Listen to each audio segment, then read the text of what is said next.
তো কেঁচো সার সম্বন্ধে সবাই নিশ্চয়ই জানেন যে কেঁচো সার সবচেয়ে ভালো, সবাই সবসময় বলে। তো কেঁচো সার কেন ভালো, মানে আমাদের কাছে তো গোবর আছে, এমনি কম্পোস্ট সারও আছে, কেঁচো সারটা কেন ভালো? ভালো এই জন্যই যে কেঁচো সারে আপনার যে নর্মাল নাইট্রোজেন, ফসফরাস, পটাশ থাকে সেটা প্রায় দ্বিগুণ পরিমাণ থাকে।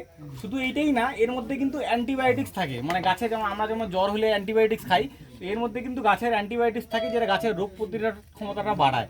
প্লাস এর মধ্যে হচ্ছে গাছের গ্রোথ প্রমোটিং হরমোন থাকে, মানে হালকা তো হরমোন থাকেই, প্লাস আপনি যদি কেঁচো সার গাছে প্রয়োগ করে গাছের যে নিজের হরমোন প্রোডাকশন ক্ষমতাটা সেটা কিন্তু অনেকটা বেড়ে যায়, যেটা নর্মাল অন্য সারের ক্ষেত্রে হয় না, ফার্টিলাইজার বা দিয়ে দিলে হয় না।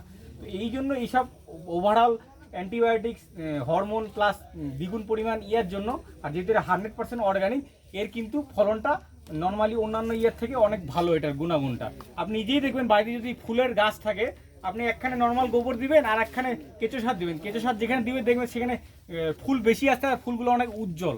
তার কারণটা হচ্ছে এইটাই যে এর মধ্যে নিউট্রিয়েন্টটা বেশি থাকে, হরমোন থাকে, হরমোন প্রোডাকশনটা বাড়ায় দেয় গাছের, প্লাস হচ্ছে অ্যান্টিবায়োটিক গাছের থাকে। এই জন্য কেঁচো সারটা কিন্তু বেশি গুণাগুণ।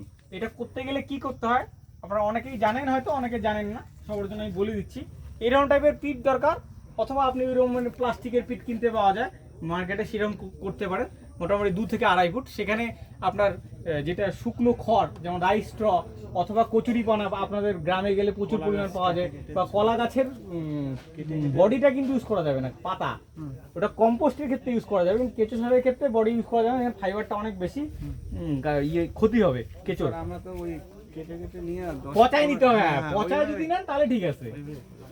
যদি পচায় না, ডাইরেক্টলি যদি দিতে চান এরকম খড় দিয়ে দিলেন একটা লেয়ার, তারপর একটা লেয়ার গোবর, আবার একটা লেয়ার খড়, এইভাবে দিয়ে দিয়ে পুরোটা পিট ফিল আপ করলেন। আর উপরে আপনি কেঁচো ছেড়ে, যেমন ইউডিলা সিজনিয়া, এসিনা ফর্টিরা, এইসব স্পিস আপনারা জানেন যে 1000 টাকা কিলো বিক্রি হয়, এরকম পিটে 250 থেকে 300 আপনি যদি ছেড়ে দেন, আর প্রত্যেক 1 দিন পর পর 2 দিন পর পর যদি একটু করে হালকা করে জল দিয়ে দেন, আর শেডটা মাস্ট, শেড না দিলে কিন্তু কেঁচো সার হইতে যাবে না। আচ্ছা, গুড় দিতে পারেন।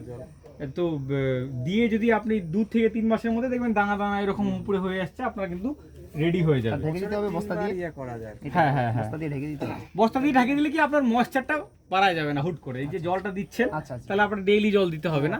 আর শেড কিন্তু মাস্ট, শেড না দিলে কিন্তু আপনার কেঁচো মারা যাবে। টিনের হচ্ছে ওটা খড়ের দিলে আরো ভালো হয়। হ্যাঁ, খড়ে দিলে ঠান্ডাটা থাকবে, ওই একটা ব্যাপার, হিটটা হবে না। তো এইভাবে করলে আপনার 2-3 মাসের মধ্যে কিন্তু কমবে। আর কম্পোস্ট সারের ক্ষেত্রে বলি, কম্পোস্ট সারটা আরো ইজি। কম্পোস্ট হচ্ছে আপনি যে কোনো ইউজ করতে পারেন, এই যে পাতা গাছের কত পড়ে আছে, কিন্তু কেঁচো সারের ক্ষেত্রে সব পাতা ইউজ করা যায় না, কিন্তু কম্পোস্ট সারের ক্ষেত্রে আপনি যত ধরনের পাতা, যত ধরনের আবর্জনা, কলা গাছ সব কিছু কালেক্ট করে একখানে মিশিয়ে দিয়ে, কিছুটা পরিমাণ মাটি মিশিয়ে দিলেন, 10% মাটি সঙ্গে কাঁচা গোবর। এই ক্ষেত্রে কিন্তু যেমন কাঁচা গোবর ইউজ করা যাবে না, একটা শুকনো গোবর মাছ, এটা অনেকে ভুল করে কাঁচা গোবর সব কেঁচো মারা যাবে। এখানকার কেঁচো আর এটা কি মৎস্য চাষ? না, ওই যে চাষ, ওই যে এটা কি কাঁচা গোবর দিয়ে সব মারা যাবে। ও এই যে ইয়েটা যে হয় শাওলাটা যে হয়, এটা তো ডিগিতে আমার আপনি হয়। আপনি হয় না। হয় না, ওটার মধ্যে